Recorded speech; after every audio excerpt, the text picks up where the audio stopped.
Hello everyone, the Division Resurgence is out, and I said when the game was released I would share a video with you exactly how I play it and my setup, because a lot of you have been asking on playtests over the last few years, and more recently with the game coming out, you've been saying, gee, how are you playing it? What are you doing? Well, this is that video, okay? I'm not sponsored by anything I mentioned in this video.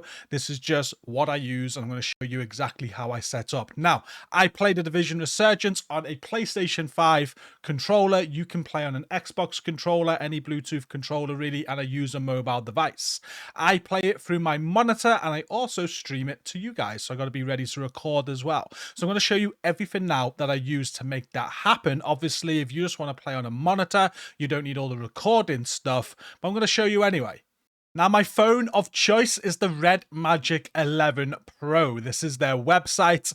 I went over here and I bought one. I didn't buy like one of their top ends. They've got all different models and stuff. I bought the cheaper end of the Red Magic 11 Pro. It comes with liquid cooling. It comes with a fan inside that keeps it nice and cool. But I did also buy some add-ons. When you go through this website, there's a couple of add-ons. I can show you on the cam now. There's this fan that'll attach to the back of it, which is pretty decent. I would highly recommend this for long-term gaming on a mobile phone, because this keeps it very, very cold. Even with the liquid cooling and the fan inside the phone, it does get warm when you're playing for hours on end. This fan keeps it very, very cold, which is very important. And secondly, if I'm just chilling in bed or something and I'm not hooking it up to a monitor or anything like that, I did also buy their controller. So this will attach to the phone. It's a very nice little, it extends, it attaches, needs charging, need to make sure it keeps charged up. When I'm in bed, I just attach the phone to that and I can continue playing. However, the fan won't connect while I'm using this,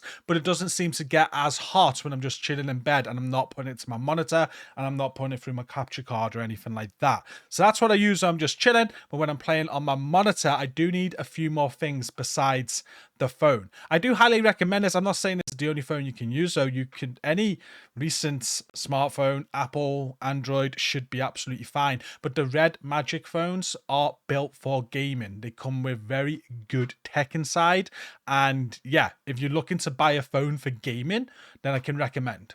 Now, in terms of getting it to your monitor, you are going to need two devices. This is one of them. There's a second one we'll discuss in a moment.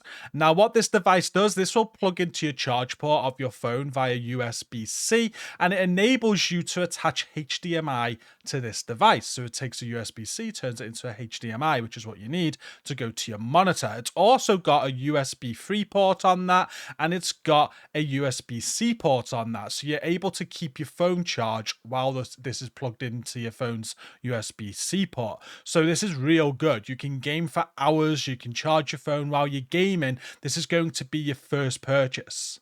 Now, for the second purchase, it might depend on the device you are using, because basically, once you've got the HD, you technically can plug it straight into your monitor. However, there's this thing called HDCP, which is protection, and it stops you from recording or using recording devices. So if you're not able to turn this HDCP off on your phone, it won't go to your monitor. Now, this is a setting that is on some devices. You can turn it off. However, my device, I wasn't able to turn this off, or one of my old devices anyway. I just assumed this one was going to be the same.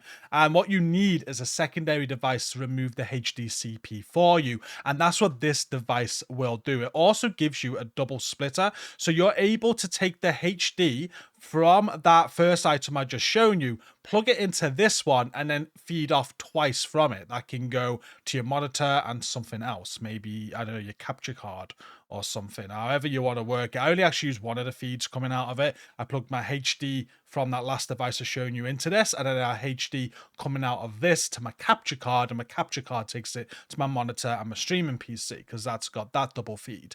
But this is definitely needed if you're going to have the issues I had, where the HDCP wouldn't allow you to connect to your monitor via the first device I shown you. So it's an additional purchase, and once it's all hooked up, this is what makes it work. And then finally, what I use to be able to stream this mobile game and record content for you guys is this HD60S. This, again, I use this will feed it to my monitor, but also feed it to my streaming and recording PC to be able to stream and record for you guys. And that is all. That's all I use. That is my setup. So again, you can just buy the phone and the phone controller if you want to just play it on your phone because you're not bothered about playing it on a monitor or anything like that. That's a great way of doing it. I definitely get the controller though. How people use the touchscreen, I have no idea.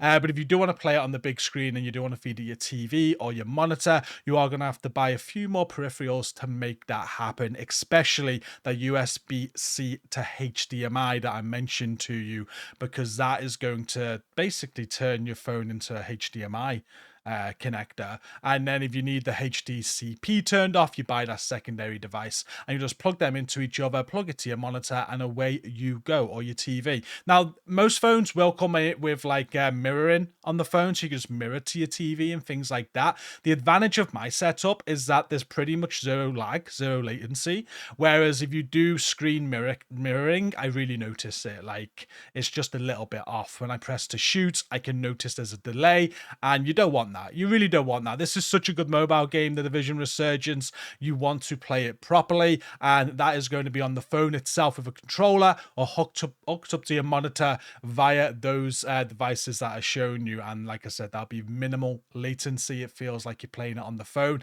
The Red Magic 11 Pro actually extends the screen like this, which is pretty cool. I've used these devices and this setup with older phones, some Samsungs, and they'll put it on the screen with the border at the top and the bottom, which is fine. It actually graphically looks a little bit better when it does that, because when it goes full screen like this, it will stretch the image. But still, look at it. This is a stretched image. I don't mind. I'm getting full screen out of it.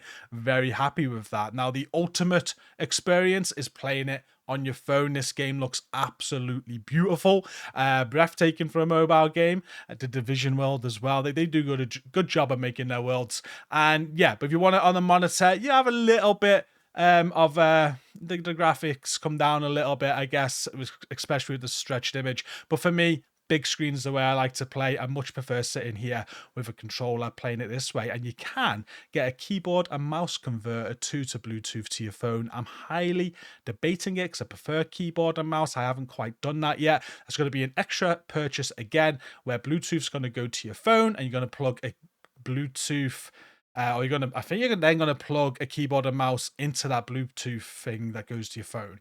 Not 100% sure, never done it. But for those wondering, it can be done. I have started researching it, and if you want to play keyboard and mouse on this game, you can do. And obviously, you can play this game any way you want. There's some emulators as well that even the Resurgence developers spoke of. They won't recommend them. They can't support them. But there are emulators on PC that you can use to play this game. So you don't necessarily need to go down the route that I went. But I'm quite happy I did.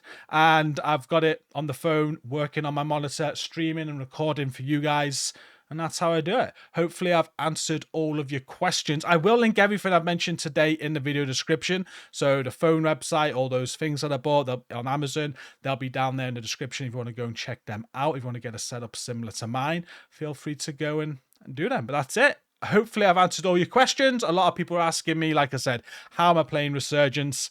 This is how I'm doing it on a PS5 controller, on my monitor, and everything I just shown you is how I make it happen. Thank you for watching. Hope you're enjoying this as much as I am. And yeah, we'll see you next time. Don't forget to like the video and comment any questions you got down below in the comments, and I'll answer them. Until next time, take care.